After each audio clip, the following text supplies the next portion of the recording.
మాజీ ముఖ్యమంత్రి వైఎస్ఆర్సీపీ అధినేత వైఎస్ జగన్మోహన్ రెడ్డిపై బీజేపీ రాష్ట్ర ఉపాధ్యక్షుడు ఎమ్మెల్యే విష్ణుకుమార్ రాజు సంచలన వ్యాఖ్యలు చేశారు. జగన్ 10 ఏళ్లుగా కోర్టుకు కూడా హాజరు కాకుండా మేనేజ్ చేస్తూ అధికారాన్ని అడ్డుపెట్టుకుని నియంత్రత్వ ధోరణితో ఆంధ్ర రాష్ట్రాన్ని అప్పులపాలు చేశారంటూ విరుచుకుపడ్డారు. విశాఖలోని రుషికొండ ప్యాలెస్ ఓ పెద్ద కుంభకోణమని, దీనిపై పూర్తి స్థాయిలో దర్యాప్తు చేపట్టాలని అన్నారు. ఈ ప్యాలెస్ ని ఏం చేయాలో ప్రభుత్వానికి అర్థం కాని పరిస్థితిలో ఆర్థిక మంత్రి ఆదేశాలు లేకుండా, అనుమతి కూడా లేకుండా కొందరు అధికారులు దీని కాంట్రాక్టర్ల బిల్లులు ఎలా చెల్లించారో చెప్పాలన్నారు. పులివెందులలో ఉప ఎన్నిక వచ్చే అవకాశం ఉందంటున్న ఎమ్మెల్యే విష్ణుకుమార్ రాజుతో మా Uttarandhra in-charge Durgaprasad face to face. మాజీ ముఖ్యమంత్రి జగన్మోహన్ రెడ్డి గుంటూరు వేదికగా చేసిన వ్యాఖ్యలు వైరల్గా మారిన పరిస్థితి. మనతో పాటు దాని మీద మాట్లాడేందుకు నార్త్ ఎమ్మెల్యే విష్ణుకుమార్ రాజు గారు ఉన్నారు. సార్, ఏదైతే జగన్మోహన్ రెడ్డి నిన్న గుంటూరులో కొన్ని వ్యాఖ్యలు చేశారు, రైతు అనేవారు తిరిగే ప్రసక్తి లేదు, ఇప్పుడైనా చంద్రబాబు ప్రభుత్వం కళ్ళు తెరవాలని చెప్పి వ్యాఖ్యలు చేసింది, మీరేం చెప్తారు? జగన్మోహన్ రెడ్డి గారు ఏం మాట్లాడుతున్నారో వారికి అర్థం కావటం లేదు. మొన్న అంతకుముందు పోలీసు వ్యవస్థ పైన కూడా మాట్లాడారు వారు. అది అత్యంత దారుణము, దురదృష్టకరమైన విషయము. ఆయన ముందు అసలు సైకలాజికల్గా ఆయన కరెక్ట్గా ఉన్నారా లేదా అనేది ఒకసారి వెరిఫై చేసుకోవడం బెటరు. ఆయన ఆయనే, ఎందుకంటే ఆయన ఒక మాజీ ముఖ్యమంత్రి అని మర్చిపోయి అంతకుముందు ఏదైతే ముఖ్యమంత్రిగా ఉన్నప్పుడు ఏ విధంగా బిహేవియర్ చేశారో దానికి ప్రజలు తీర్పునిచ్చారు. మొత్తము ఆయనకున్న అధికారాన్ని అంతటినీ కూడా ప్రజలు అత్యంత దారుణంగా కూడా ఆయనకి అవమానకరంగా భావించవలసిన అవసరం ఉంది. ఎందుకంటే 151 సీట్ నుంచి 11 సీట్లకి పడిపోవటం అంటే మరి దాన్ని బట్టి జగన్మోహన్ రెడ్డి గారు ఆలోచించుకోవాలి. మాట్లాడేటప్పుడు ఏ విధంగా మాట్లాడాలా అనేది కూడా కొంచెం జాగ్రత్తగా మాట్లాడవలసిన అవసరం ఆయనకుంది. కాబట్టి అన్నీ మర్చిపోయి డిప్రెషన్లో ఉన్నట్టున్నారు ఆయన. ఎట్లాగా ఇంకా వైఎస్ఆర్సీపీ పార్టీ అనేది ఉండదు. మీరు చూడండి, ఎట్టి పరిస్థితుల్లోని ఈయన చేసిన అప్పులు కానీ, ఈయన చేసిన ప్రభుత్వ ఆస్తులను తాకట్టు పెట్టేసి అన్ని అమౌంట్స్ కూడా డైవర్ట్ చేసేసి రకరకాల ఇబ్బందులు కాంట్రాక్టర్స్కి, సప్లయర్స్కి, ఏదైతే ఎడ్యుకేషనల్ ఇన్స్టిట్యూషన్స్కి, అట్లాగే హాస్పిటల్స్కి ఈ బిల్స్ అన్నీ కలిపితే 1,35,000 కోట్ల రూపాయలు ఉన్నాయి ఇంకా పెండింగ్ ఇవ్వాల్సినవి. సో ఇవన్నీ కూడా సర్వనాశనం చేశారు. అన్ని విషయాల్లో కూడా దోపిడీ, ఇంత పెద్ద దోపిడీ అసలు ఈ ప్రపంచంలో ఇంత దోపిడీదారుడు ఎవరన్నా ఉన్నారు అని మనం ఏదైనా గిన్నీస్ బుక్ ఆఫ్ రికార్డ్స్ కనుక చూస్తే జగన్మోహన్ రెడ్డి గారి పేరు పెట్టాలి దాంట్లో. ఈ విల్ బి ద నెంబర్ 1. ఎందుకంటే ఒక అధికారాన్ని ఆయన ప్రైవేట్ కంపెనీ కింద వాడుకుని, ఆ ప్రైవేట్ కంపెనీలో కూడా ఇంత దారుణాలు జరగవు. అసలు చాలా ఈ అన్నిటిలోనే కుంభకోణమే. మీకు ల్యాండ్స్ స్కాము, అట్లాగే వైన్లో స్కాము, అంటే లిక్కర్లో అని చెప్పేది 30,000 కోట్ల రూపాయలు దాంట్లో స్కామ్ ఉందనేది మా యొక్క అభిప్రాయం. దానిపైన ఇంకా ఎంక్వైరీ జరుగుతుంది. ఇప్పుడు తెలుసు కదా మీకు ఢిల్లీలో ఏ విధంగా జరిగిందో. అదేమో 200 కోట్లు 300 కోట్లు ఉంటేనే ఆయన తీసుకెళ్ళి లోపలేస్తారు. మరి ఈయన ఎందుకు వేయట్లేదో మాకైతే అర్థం కావటం లేదు. ఎప్పుడో టైం వస్తుంది, టైం వచ్చినప్పుడు మరి ఆయనకు కూడా ఇబ్బంది కలుగుతుంది డెఫినెట్గా. అంటే ఆయన డైరెక్ట్గా చేశారా లేకపోతే ఎవరెవరు ఇన్వాల్వ్మెంట్ ఉంది, ఇవన్నీ ఎంక్వైరీ జరిగిన తర్వాత తెలుస్తుంది. సో అంతవరకు అన్నా ఇప్పుడు అవకాశం ఉంది. మళ్ళీ ఈ అసెంబ్లీ సెషన్స్ మిస్ అయితే ఆయనకి 60 డేస్ కనుక అసెంబ్లీ సెషన్స్కి రాకపోతే తప్పనిసరిగా చర్యలు ఉంటాయనేది మా యొక్క అభిప్రాయం. మీరు చెప్పినట్టే ఏదైతే కక్ష సాధంగా కూటమి ప్రభుత్వం చేస్తుంది, ఎట్టి పరిస్థితి వదిలేదు, సప్త సముద్రాలు దాటైనా మేము తీసుకొచ్చి వాళ్ళు చేయాల్సిన పని చేస్తామని చెప్పి జగన్మోహన్, దాన్ని మీరేం చెప్తారు? సప్త సముద్రాలు దాటి తీసుకుని వచ్చి ఈయన్ని చూసి భయపడిపోయి సప్త సముద్రాలు పారిపోయే వాళ్ళు ఎవరు ఉండరు. జగన్మోహన్ రెడ్డి గారి గురించి ప్రజలకు తెలుసు, పోలీస్ యంత్రాంగానికి తెలుసు, ప్రతి ఒక్కరూ కూడా ఆయన దగ్గర బాధితులే. కాబట్టి ఈయన అంత సీన్ లేదు ఇప్పుడు ఈయనకి. సో అనవసరంగా ఎక్కువ ఊహించుకోవడం అనేది కరెక్ట్ కాదు. గత ప్రభుత్వ హయాంలో విశాఖలోని బంగ్లా తరహాలో ప్యాలెస్ని, రుషికొండ ప్యాలెస్ చేశారు. అసలు ప్రభుత్వం దాన్ని ఏ విధంగా వినియోగించుకోవాలని ఆలోచన ఉంది సార్? మాకు చాలా ఆశ్చర్యంగా ఉంది. ఎందుకంటే రుషికొండ ప్యాలెసే పెద్ద స్కామ్ అది. నేను అసెంబ్లీలో కూడా చెప్పాను దీనిపైన ఎంక్వైరీ వేయాలని. మరి ఆ రుషికొండ ప్యాలెస్ కట్టిన వాడికి పేమెంట్లు ఇచ్చేశారు. మొన్న వారం రోజుల క్రితం చూస్తే 60 కోట్ల చిల్లర, ఎంతో 61 కోట్ల పేమెంట్ ఇచ్చారు. మరి ఆ కాంట్రాక్టర్ని అడిగితేనే బెటర్, ఏం చేయమంటారని ఈ ప్రభుత్వం కూడా. పేపర్లో కూడా చూసినట్టు మీరు 60 కోట్ల రూపాయలు ఏదైతే కట్టిన వారికి అలాగే ఇచ్చేసారు. ఇంకా పూర్తి స్థాయిలో దానికి నివేదిక రాలేదు. ఖచ్చితంగా దాని ప్రభుత్వం ఏ విధంగా వినియోగించుకోవాలని చెప్పి ఆలోచన ఉండేటప్పుడు క్లియర్ చేయాలి. ఎలా చేశారు పేమెంట్? ఆ కన్సర్న్ మంత్రి గారిని అడగాల. ఇప్పుడు అడుగుతాం అసెంబ్లీలో ఏ విధంగా ఇచ్చారు. ఇక్కడ పనులు చేసి సంవత్సరాల తరబడి పేమెంట్ల గురించి పెండింగ్ ఉండి చిన్న చిన్న వ్యక్తులకి కూడా 5 లక్షలు 10 లక్షలు లేకపోతే 2 కోట్లు 3 కోట్లు పేమెంట్లు పెండింగ్ ఉన్నప్పుడు మరి ఋషికొండ ప్యాలెసే పెద్ద స్కాము. అంటే జగన్కి తాకి బినామీ అని చెప్పను నేను, జగన్కి బాగానే మరి సన్నిహిత్యం ఉంటేనే కానీ ఋషికొండ ప్యాలెస్ లాంటిది కట్టనివ్వరు. సో అటువంటి వాళ్ళ చేత కట్టించారు.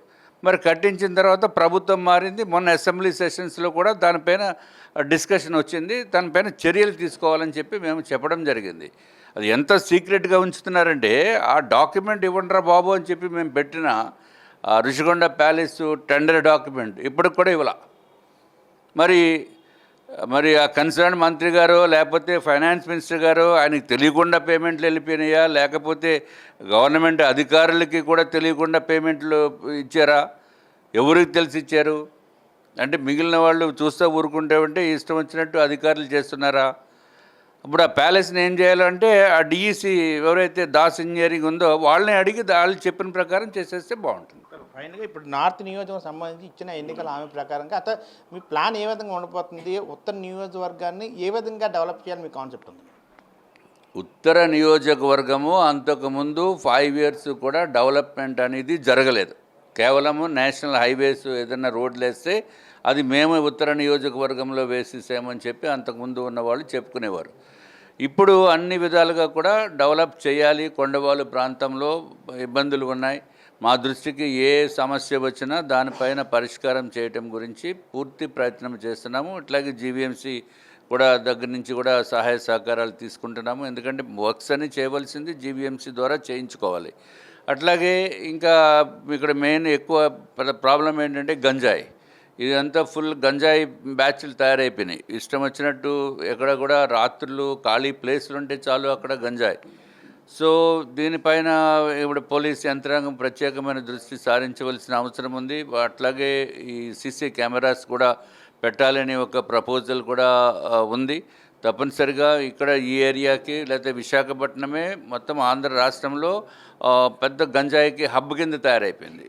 కాబట్టి దీనిపైన ప్రత్యేకమైన దృష్టి పెట్టవలసిన అవసరం ఉంది. మేము మళ్ళీ ఈసారి అసెంబ్లీ సెషన్స్లో కూడా రిక్వెస్ట్ చేస్తాము. కన్సర్న్ మంత్రివర్యులను కూడా మేము రిక్వెస్ట్ చేసి దీనిపైన దానికి కంట్రోల్ చేసేదానికి కొంత సీసీ కెమెరాస్ చాలా ఉపయోగపడతాయి. సో సీసీ కెమెరాసు మొన్న పేపర్లో చూసాము 1,00,000 కెమెరాస్ పెడతాము అని చెప్పి మంత్రివర్యులు స్టేట్మెంట్ ఇచ్చారు. సో ఆ 1,00,000లో మరి కొంత కెమెరాస్ ఇక్కడ నార్త్ నియోజకవర్గంలోని లేకపోతే విశాఖపట్నంలోని పెడితే బాగుంటుంది. అట్లాగే విశాఖ సుందర నగరము అన్నీ బాగానే ఉంటాయి, కానీ లైటింగ్ ఉండదు, చీకటిమయం అయిపోయింది. దానిపైన కూడా శ్రద్ధ పెట్టవలసిన అవసరం ఉంది. ఎందుకంటే మనకి సుమారు 1,19,000 లైట్స్, స్ట్రీట్ లైట్స్ పోల్స్ ఉన్నాయి విశాఖ మొత్తం నగరం అంతా చూస్తే. కానీ దాంట్లో 20 watts లైట్స్, ఊరికే పేరుకి లైటింగ్ మనకి లైట్ ఉందని అనుకోవడమే తప్ప దానికంటే మనకి కొవ్వొత్తులు పెట్టుకుని వెళ్తే ఇంకా బాగుంటుంది. సో అంత దారుణంగా ఉంది పరిస్థితి. సో మనము డెవలప్మెంట్ అనేది విశాఖ నగరం వైపు కూడా చూడవలసిన అవసరం ఉంది. కేవలము అమరావతితోనే ఆపేయటము కరెక్ట్ కాదు. ఇప్పుడు ఏదైతే ఢిల్లీలోనే బీజేపీ అనూహ్యంగా విజయం వచ్చింది. సో సౌత్ సంబంధించి బీజేపీ పార్టీ బలోపేతానికి ఏ విధంగా ఓవరాల్గా ప్లాన్స్ ఉన్నాయి సార్? ఇప్పుడు బీజేపీ ఢిల్లీలో మనకి అధికారంలోకి వచ్చింది. సో అంతకుముందు రాష్ట్రాల్లో ఎక్కడైతే ఎన్నికలు జరిగినాయో అక్కడన్నీ కూడా బీజేపీ వస్తుంది. సో దీన్ని బట్టి మనకి ట్రెండ్ అర్థమవుతుంది. ఇంకా ఫ్యూచర్ అంతా కూడా బీజేపీ అనేది క్లియర్గా తెలుసు. ఇప్పుడు ఇంకా తెలంగాణ ఉంది. తెలంగాణలో కూడా తప్పనిసరిగా భారతీయ జనతా పార్టీ అధికారంలోకి వస్తుంది. ఇక్కడైతే కూటమిలో ఉన్నాము కాబట్టి కూటమిలో ఈసారి ఎక్కువగా మాకు సీట్లు వచ్చి అంతా కూడా 100% సక్సెస్ రేటు ఉంటుంది. ఎన్ని సీట్లు ఉంటే అన్ని సీట్లు ఇక్కడ ఆంధ్ర రాష్ట్రంలో కూడా బలోపేతం చేయడానికి పూర్తి ప్రయత్నం చేస్తున్నాము. భారతీయ జనతా పార్టీకి 25 లక్షల మంది మాకు మెంబర్షిప్ ఇక్కడ ఆంధ్ర రాష్ట్రంలో జరిగింది. సో మెంబర్షిప్ అంటే మేమేమి డబ్బులు తీసుకుని లేకపోతే మేమేమి ఇన్సూరెన్స్ స్కీములు పెట్టి కాదు. మాది డైరెక్ట్గా వాలంటరీగా వాళ్ళు వచ్చి చేసిన మెంబర్షిప్ 25 lakhs ఉంది. సో ప్రధానమంత్రి నరేంద్ర మోడీ గారు చేపట్టిన వ్యవహారాలు కానీ లేకపోతే ఆయన చేస్తున్న డిప్లొమసీస్ కానీ ఇవన్నీ చూస్తే ప్రజలు చాలా ఆకర్షితులవుతున్నారు. భారతీయ జనతా పార్టీని ఎప్పుడు అధికారంలోకి తీసుకుని రావాలా అని చెప్పి వాళ్ళు కూడా ఉవ్వేళ్ళు ఊడుతున్న పరిస్థితి ఉంది ఈ సౌత్లో కూడా. కాబట్టి డెఫినెట్గా వచ్చే ఎలక్షన్స్లో Bharatiya Janata Party will be in a different ball game. YCP ఉన్న కీలక నేతలు చాలామంది రాజీనామా చేసి బీజేపీ వైపు మొగ్గు చూపే అవకాశం ఉంది. చాలామంది ప్లాన్ చేస్తున్నారు బీజేపీలో చేరేందుకు. సో ఎట్లాంటి వారు చేర్చుకోవాలనుకుంటున్నారు? ఎవరైనా చేర్చుకుంటారు? ఈ వైసీపీ ఇంత పార్టీ సర్వనాశనం అయిపోయింది. జగన్మోహన్ రెడ్డి గారు ఎటువంటి వ్యక్తి అని తెలుసు. ఎటువంటి వ్యక్తి? గొప్ప వ్యక్తి. దేంట్లో గొప్ప వ్యక్తి? 10 సంవత్సరాలు జైలుకి కనీసము కోర్టుకి కూడా వెళ్లకుండా మేనేజ్ చేసుకున్న వ్యక్తి జగన్మోహన్ రెడ్డి గారు. సో అట్లాగే ఎక్కడ ఏది అబద్ధాలు బ్రహ్మాండంగా మాట్లాడగలిగిన వ్యక్తి జగన్మోహన్ రెడ్డి గారు. అట్లాగే దోపిడీలకి బ్రహ్మాండంగా చేసి అధికారాన్ని అడ్డు పెట్టుకుని ఏదైనా చేసే వ్యక్తి జగన్మోహన్ రెడ్డి గారు. అట్లాగే ఎక్కడ కూడా అంతకుముందు విశాఖపట్నం చూస్తే అదన్నీ శుభ్రంగా సామాన్యులకి కూడా అందుబాటులో ఉండే టూరిజం ప్రాజెక్ట్ని కంప్లీట్గా డిస్ట్రాయ్ చేసేసి ఈయనకి సొంతంగా ఒక ప్యాలెస్ కట్టుకున్న వ్యక్తి జగన్మోహన్ రెడ్డి. అట్లాగే ఆ ప్యాలెస్ కట్టించుకున్న కాంట్రాక్టర్కి కూడా ఆయన అధికారంలో లేనప్పుడు కూడా డబ్బులు ఇప్పించే ఘనత కూడా జగన్మోహన్ రెడ్డిది. కాబట్టి తప్పనిసరిగా మరి జగన్మోహన్ రెడ్డి అంటే కొంత వ్యామోహము, కొంతమందికి ఎవరైతే ఈ ప్రజల అభివృద్ధి గురించి కానీ లేకపోతే సంక్షేమం చూద్దామని కానీ అటువంటి లేని వారికి మాత్రము తప్పనిసరిగా జగన్మోహన్ రెడ్డి వెంట ఉండటానికి ప్రయత్నం చేస్తారు. మిగిలిన వాళ్ళు అందరూ కూడా బయటకు వచ్చే ప్రయత్నం చేస్తున్నారు. మనం చూస్తూనే ఉన్నాము. డెఫినెట్గా చాలామంది బయటికి వస్తున్నారు, ఆల్టర్నేటివ్స్ చూస్తున్నారు. దాంట్లో మంచి వ్యక్తులు, బూతుల మంత్రులు కాకుండా ఇంకెవరన్నా వచ్చినా తప్పనిసరిగా భారతీయ జనతా పార్టీ ఆహ్వానిస్తుందని నేను అనుకుంటున్నాను. జగన్ 2.0 కొత్త జగన్మోహన్ రెడ్డి చూడబోతున్నారు. ప్రజలు కావచ్చు, కార్యకర్తలు కావచ్చు అంటున్నారు. మీరేం చెప్తారు? ఇప్పుడు ఆయన 2.0 పెట్టుకునేవండి, 3.0 పెట్టుకునేవండి. 2.0 అంటే ఇదివరకు ఇప్పుడు 11 సీట్లకు వచ్చినాయి. ఇప్పుడు లాస్ట్ టైం ప్రజలు తీర్పునిచ్చారు. దాంట్లో ఇంకొక 5-6 తగ్గుతాయి, లేకపోతే ఒక 5 seats తోటి మళ్ళీ నెక్స్ట్ టైము 2.0 పెట్టుకోవచ్చు. సంక్షేమ పథకాలు హామీ ఇచ్చారు కానీ అమలు చేయట్లేదు, పూర్తి స్థాయిలో ప్రజలు విస్మరిస్తని చెప్తా అన్నారు కదా, దాని గురించి. ఇవన్నీ జగన్మోహన్ రెడ్డి మాటలకి విశ్వసనీయత ఎక్కడ ఉందండి? ఎవరు ఆయన మాటలు నమ్ముతున్నారు? అది దాని గురించి మనం ప్రతిదానికి ఆయన అన్న మాటకి కామెంట్ చేయవలసిన నెసెసిటీ లేదు. Because it doesn't have any validity. ఇప్పుడు ఆయన చేసిన అప్పులతోటే తీర్చలేక చాలా ఇబ్బందులు పడుతున్న పరిస్థితి.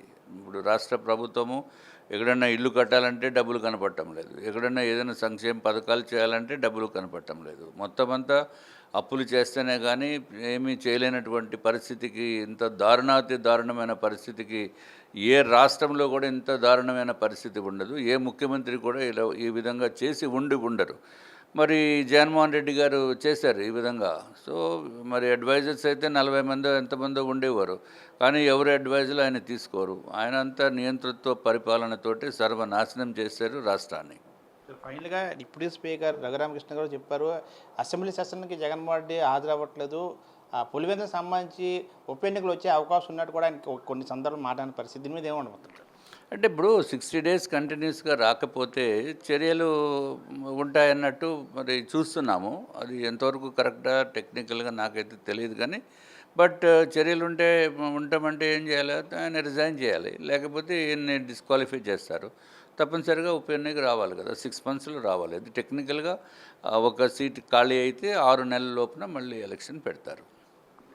చూస్తున్నాం కదా, ఏదైతే జగన్ 2.0 కాదు, ఆ 3.0 వచ్చినా ఆయన నమ్మే ప్రసక్తిలో ఏపీ ప్రజలు లేరు. ఆల్రెడీ గత హయాంలోనే ఆయన యొక్క పరిపాలన ఏపీ ప్రజలు చూశారు. అందుకే కూటమి ప్రభుత్వానికి అపూర్వంగా ఆ విజయాన్ని తెలుగు ప్రజలు అందించారు. కాబట్టి ప్రజల ఒక నమ్మకాన్ని కూటమి ప్రభుత్వం అన్ని విధాలుగా ముందుకు వెళ్తుందని చెప్పి మనతో పాటు ఎమ్మెల్యే విష్ణుకుమార్ చెప్పడం జరిగింది. Kumar Prasanna Ganesh Durgaprasad, mega 9 TV, Visakha.